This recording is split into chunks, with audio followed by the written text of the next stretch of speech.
السلام علیکم ناظرین، میٹرو بیٹرز کے نئے ایپیسوڈ کے ساتھ میں ہوں آپ کا میزبان اختر شاہین رند۔ ناظرین، محکمہ صحت کی اگر ہم بات کریں سندھ میں تو ویسے تو ہیلتھ فیسلٹیز کے حوالے سے آپ دیکھتے ہی رہتے ہیں کہ وہاں پر مسئلے مسائل بہت زیادہ ہوتے ہیں۔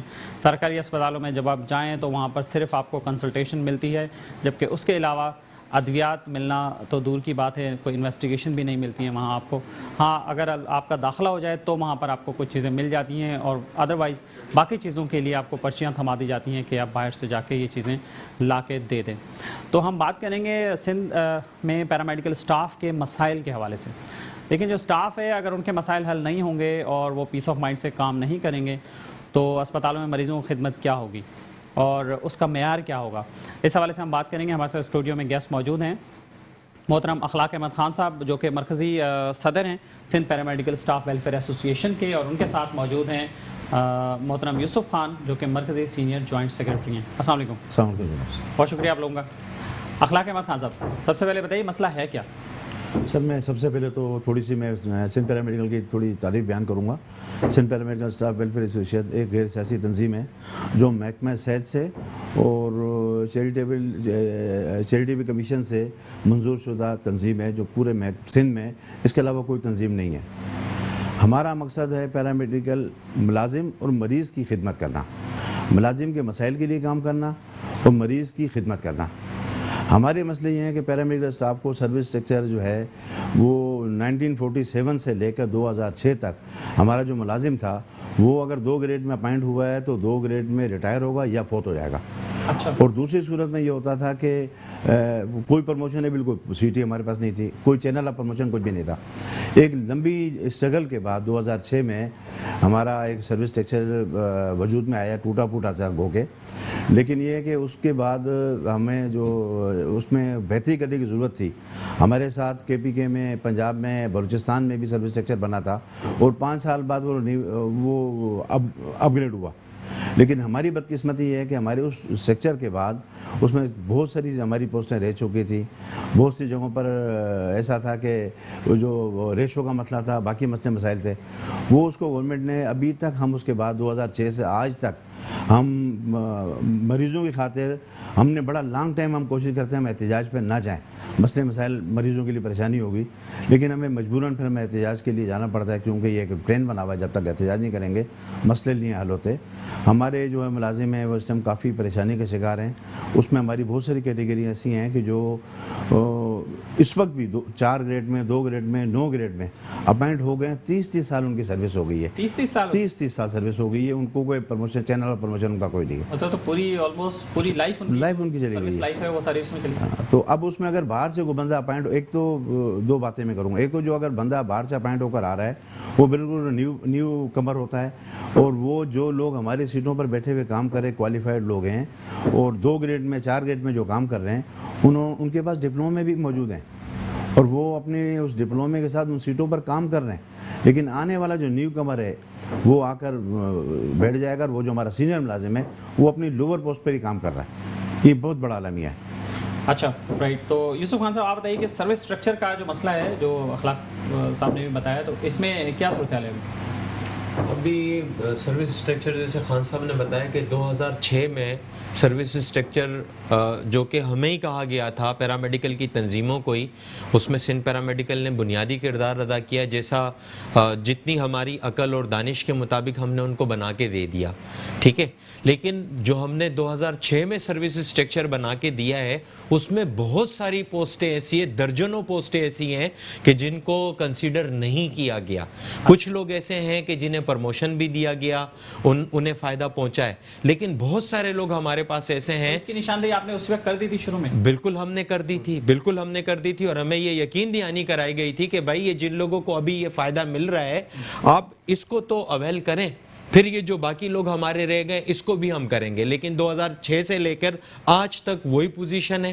جیسے خان صاحب نے بھی بتایا، ہمارا وارڈ بوائے ہو گیا، ہمارا دیگر جو ہمارے سٹاف ہو گئے، بہت ساری کیٹیگریز ایسی ہیں کہ جو سروس اسٹرکچر میں تو شامل تھی لیکن آج تک انہیں جو ہے وہ پرموشن نہیں دیا گیا۔ بہت سارے لوگ ہمارے ایسے ہیں جو 60 سال کی عمر پوری کر چکے ہیں اور وہ بیچارے اسی گریڈ پہ، 3 گریڈ پہ جو ہے وہ ریٹائر ہو چکے ہیں، اور وہ اس سروس اسٹرکچر کے جو سمر ہے، ٹائم اسکیل بھی اسی میں آتا ہے۔ Time scale promotion? Time scale promotion بھی اسی میں ہے، لیکن وہ بھی ہمارا جوں کا تو ابھی تک ویسے ہی پڑا ہوا ہے.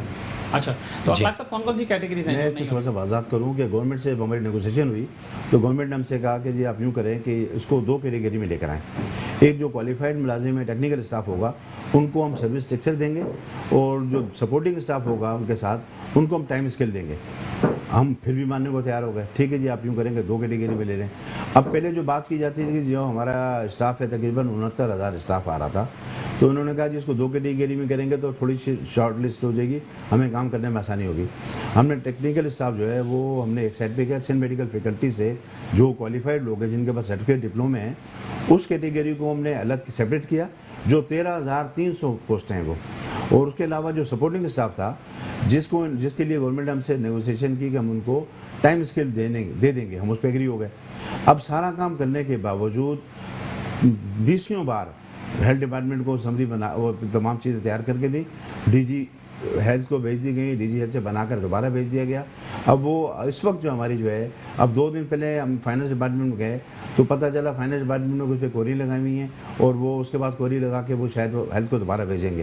تو ہمیں یہ بڑی تشویش ہے اگر یہ 10ویں بار 12ویں بار حکومت سندھ کی طرف سے یہ ہمارا، جس میں کوئی فنڈنگ کا مسئلہ نہیں ہو رہا. کوئری لگی ہوئی 2006 آپ نے بتایا؟ جی 2006 کے بعد سے یہ بس کوئریز میں ہی چل رہا ہے، کوری میں چل رہا ہے معاملہ، مسلسل کوری میں چل رہا ہے. تو 14-15 سال سے سمجھنے میں لگ رہے ہیں ان کو کہ یہ مسئلہ کیا ہے. اس میں آج لوگ ریٹائر جو ہو رہے ہیں وہ بیچارے بغیر بینیفیشری ہو کے جا رہے ہیں. آج ہمارے پاس تو بڑی زیادتی ہے، روز کی بنیاد پر ہمارے پاس ریٹائر ہو رہے ہیں لوگ، 20-25 لوگ ہمارے پاس. تو اس حوالے سے ڈی پی سی وغیرہ کا کوئی رول ہے؟ ڈی پی سی بدقسمتی سے ہمارے ہیلتھ ڈپارٹمنٹ میں ڈی پی سی کا بھی کوئی ڈپارٹمنٹ آف پروموشن نہیں. وہ 2019 میں ہمارے پاس ڈی پی سی ہوئی. ہونا یہ چاہیے کہ ہر 4 مہینے بعد اب ڈی پی سی کر سکتے ہیں، لیکن ہمارے یہاں بدقسمتی یہ ہے کہ وہ ڈی پی سی کے لیے بھی سیکٹری ہیلتھ سے پوچھنے جاتے ہیں. ہمارے جو افسران ہیں، تو خود ہی ہو جانی چاہیے. ہمارے جو افسران ہیں ان کے پاس اربوں روپے کا جو بجٹ ہے اس کو یوٹیلائز کرنا ہے، تو اس کے لیے نہیں پوچھا جاتا ہے کہ ہم سیکٹری سے پوچھ کر آئیں، سی ایم سے پوچھ کر آئیں، چیف سیکٹری سے پوچھ کر آئیں کہ اس بجٹ کو یوز کریں نہ کریں. لیکن غریب آدمی کا پروموشن ہونے کو جا رہا ہے. جب اپلیکیشن ہم ڈالتے ہیں کہ ڈی پی سی کا قیام کیا جائے، یہ ایک لیٹر بناتے ہیں، سیکٹری ہیلتھ کو بھیج دیتے ہیں کہ جی ڈی پی سی کی پرمیشن دیں. بھائی پرمیشن کس بات کی؟ ڈی پی سی تو رائٹ ہے، سال میں آپ 4 دفعہ کر سکتے ہو، 3 دفعہ کر سکتے ہو.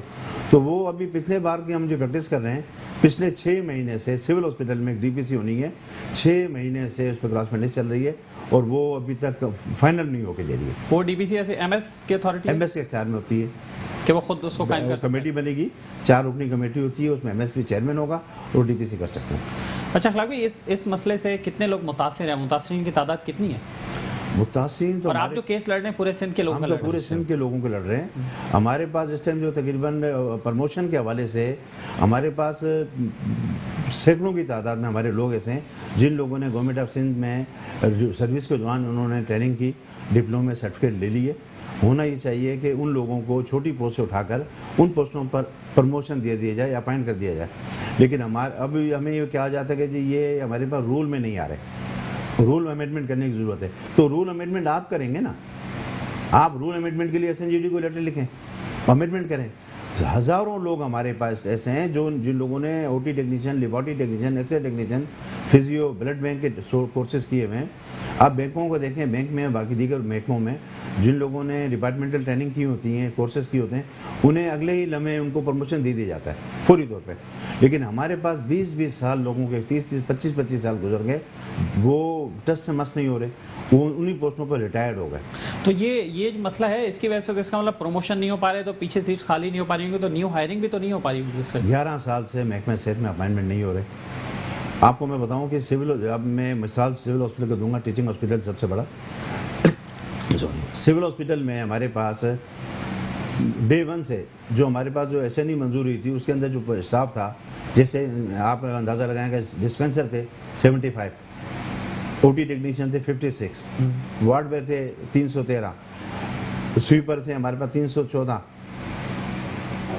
اب آپ یہ دیکھیں کہ اس وقت آج سے 40 سال پہلے سندھ کی آبادی کتنی تھی، اسپتالوں کا کیا کتنا وجود تھا، اس میں آبادی کا کیا ریشو تھا، آج آبادی کتنی ہے.